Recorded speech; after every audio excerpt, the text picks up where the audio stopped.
زمان کشیدن روی زمین ایجاد میشه و خیلی صدای ناهنجاری داره. میخوایم تو این ویدیو بهتون نشون بدیم که چجوری این مشکل رو خیلی راحت حل کنیم. با ما همراه باشین تا بهتون توضیح بدیم که چی کار باید. خب من یه صندلی رو فعلا برعکس کردم، اینجوری گذاشتم اینجا.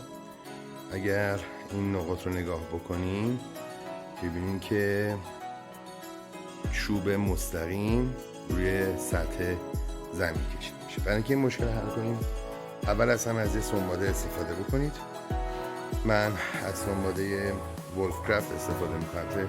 هولدر سنباده ولفکرافت هست، ولی خب با یه سنباده معمولی هم شما میتونید کار رو انجام بدید. برای این کار فقط کافیه که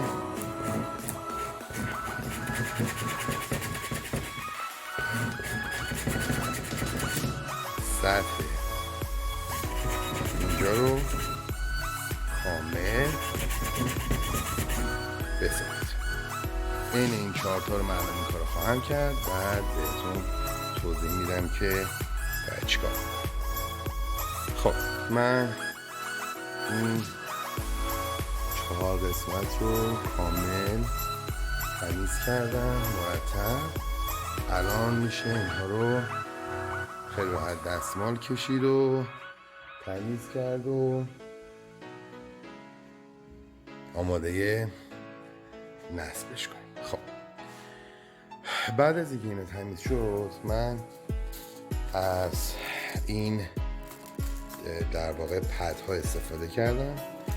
این پد برندش جیسک هست. جیسک هم یه برند دانمارکی بسیار بسیار معروفه که حالا توی ایران شاید خیلی سخت بشه پیدا کرد، اما مطمئنا توی ایران هم برندهای خیلی خوبی هست برای اینکه شما بتونید ازش استفاده بکنید و انواع اقسام مختلف. خب من برای این کار از این پد ها استفاده خواهم کرد و یه نمونه از این پد رو من برمی‌دارم برای اینکه روی سطح کارم بچسبه. حتما سعی کنید کامل بچسبه.